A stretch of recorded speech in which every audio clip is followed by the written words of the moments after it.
अस्सलाम वालेकुम dear students, आज हम लोग कर रहे एक्सरसाइज 2.4 का क्वेश्चन नंबर 3।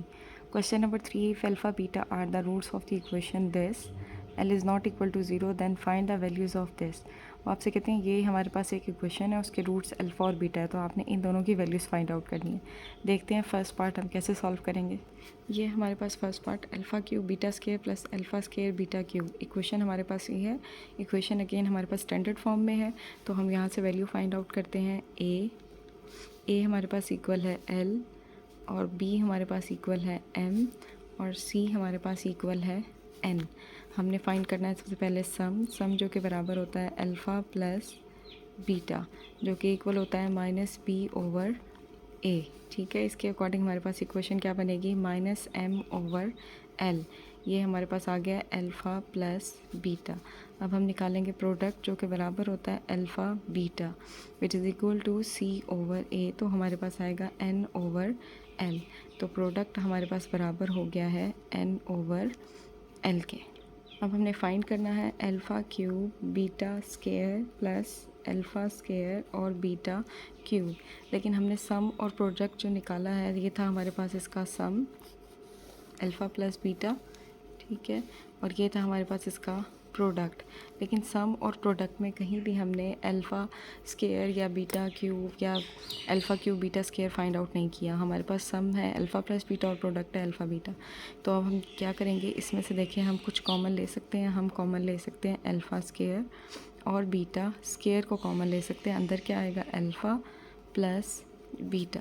देखिए अब इसकी जगह इजीली हम वैल्यूज़ पुट कर सकते हैं। अल्फ़ा बीटा, ये अल्फ़ा स्केयर बीटा स्केयर, ये अल्फ़ा बीटा की वैल्यू हमें दी हुई है। अल्फ़ा स्केयर और बीटा स्केयर को हम ऐसे लिख सकते हैं अल्फ़ा बीटा का होल स्केयर, ठीक है, और ये alpha plus beta as it is. अब अल्फ़ा प्लस बीटा के होल स्केयर की जगह हम अल्फ़ा बीटा की वैल्यूज़ पुट कर देते हैं, जो कि आपके पास क्या है, एन ओवर एल होल का स्केयर, और अल्फ़ा प्लस बीटा की जगह उसकी वैल्यू आ जाएगी माइनस एम ओवर एल। ये हमारे पास इसका हम लेंगे स्केयर, तो जो कि आपके पास आएगा N square over L square, और ये as it is minus M over L. अब इन दोनों की हो रही है मल्टीप्लिकेशन, हम करेंगे इनकी मल्टीप्लिकेशन, जो कि हमारे पास आंसर आएगा माइनस एम एन स्केयर, और नीचे एल स्केयर है और एल है, दोनों एक दूसरे से मल्टीप्लाई होकर देंगे एल क्यूब। तो ये है हमारे पास अल्फ़ा क्यूब बीटा स्केयर और plus alpha square beta cube का आंसर। तो ये था हमारे पास क्वेश्चन नंबर 3 का फर्स्ट पार्ट।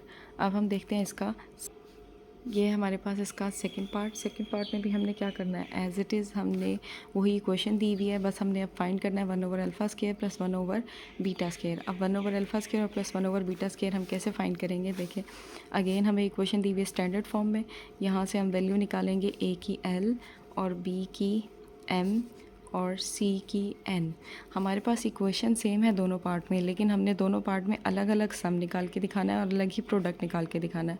इक्वेशन सेम है तो सम और प्रोडक्ट दोनों क्वेश्चंस में सेम आएगा, लेकिन हर सवाल में हम अलग निकालेंगे। अगेन सम हमारे पास होगा अल्फ़ा प्लस बीटा, जो कि इक्वल होता है माइनस बी ओवर ए के, तो हमारे पास आएगा माइनस एम ओवर एल।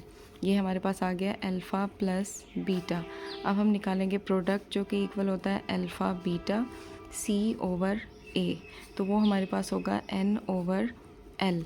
तो प्रोडक्ट अल्फ़ा बीटा हमारे पास बराबर हो गया एन ओवर एल के। अब हमने सम भी निकाल लिया है और प्रोडक्ट भी निकाल लिया है। ये हमारे पास इसका सम और ये हमारे पास इसका प्रोडक्ट। अब हम फाइंड करेंगे, हमने फाइंड क्या करना है, हमने फाइंड करना है 1 over alpha square plus 1 over beta square. अब ये हम कैसे फाइंड करेंगे, हम लेंगे इसका एलसीएम, क्योंकि हमने इस तरह का एक्सप्रेशन अपने सम और प्रोडक्ट में फाइंड आउट नहीं किया। तो हम लेते हैं इसका एलसीएम। एलसीएम आ जाएगा अल्फ़ा स्केयर और beta square.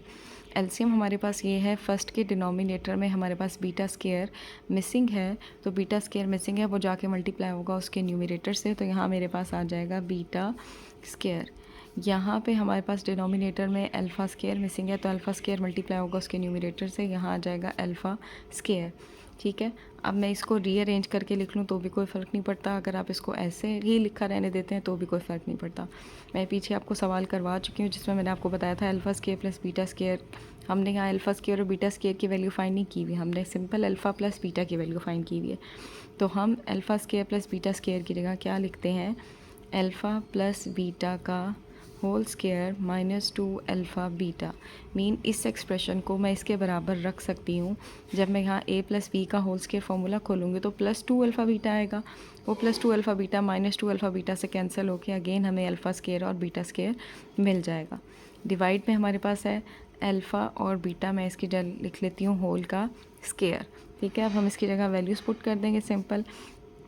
Alpha plus beta हमारे पास बराबर था माइनस एम ओवर एल, तो इसकी जगह आ जाएगा minus M over L whole का स्क्वायर माइनस 2, और अल्फ़ा बीटा की जगह आ जाएगा एन ओवर एल, और डिनोमिनेटर में हमारे पास आ जाएगा एन ओवर एल का होल स्क्वायर।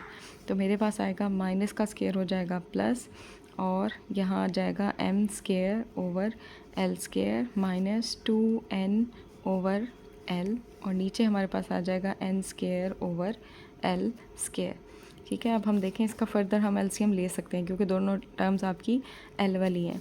तो अगर हम फर्दर एलसीएम लें तो हमारे पास क्या आएगा, एल स्क्वायर है, यहाँ एल है तो एक सिंगल एल आ जाएगा। ठीक है, और ऊपर हमारे पास क्या बचेगा, एम स्क्वायर, क्योंकि आपका एलसीएम और डिनोमिनेटर सेम है तो न्यूमरेटर एज इट इज़ आएगा। ठीक है, और फिर हमारे पास क्या है कि यहाँ हमारे पास सिंगल एल है और यहाँ हमारे पास एल स्क्वायर है, तो मीन एक एल मिसिंग है, जो एल मिसिंग है वो मल्टीप्लाई होगा उसके न्यूमरेटर से, तो मेरे पास क्या आ जाएगा माइनस 2n और एल, और नीचे हमारे पास N square over L square as it is. अब हम देखते हैं हमने इसको कैसे सॉल्व करना है। अब आपके पास क्या होगा, हाँ जी ये आ गया हमारे पास एक्सप्रेशन। अब हम क्या करते हैं, ये जो नीचे एक्सप्रेशन है इसको हम ऊपर लेके जाएंगे, और जब ये आपका डिनोमिनेटर वाला एक्सप्रेशन ऊपर जाएगा तो ये ऊपर जाके वो हो जाएगा रेसिप्रोकल हो जाएगा, न्यूमरेटर डिनोमिनेटर बन जाएगा और डिनोमिनेटर न्यूमरेटर। तो मेरे पास आएगा M square minus 2nl divided by L square, और ये हमारे पास क्या हो जाएगा, मल्टीप्लाई बाय आ जाएगा L square over N square. देखिए अब हमारे पास क्या होगा कि इसकी कटिंग पॉसिबल है। कटिंग कैसे पॉसिबल है, एल स्क्वायर से एल स्क्वायर आपका कैंसिल हो जाएगा, तो मेरे पास बचेगा M square minus 2nl divided by N square. ये हमारा आंसर है। आप स्टेप पे इसे स्टॉप कर दें ये भी ठीक है, अदरवाइज़ आप इसे ऐसे लिखें ये भी ठीक है, दोनों आंसर आपके करेक्ट हैं। ठीक है, तो ये हमारे पास आंसर है 1 over alpha square plus 1 over beta square हमारे पास किसके इक्वल है, 1 over N square M square minus 2nl। ये हमारे पास आंसर है। चाहे आप इसे स्टेप पे स्टॉप कर दें चाहे स्टेप पे स्टॉप करें, दोनों आंसर आपके करेक्ट हैं। तो ये था हमारा क्वेश्चन नंबर 3 का second part. Thank you so much.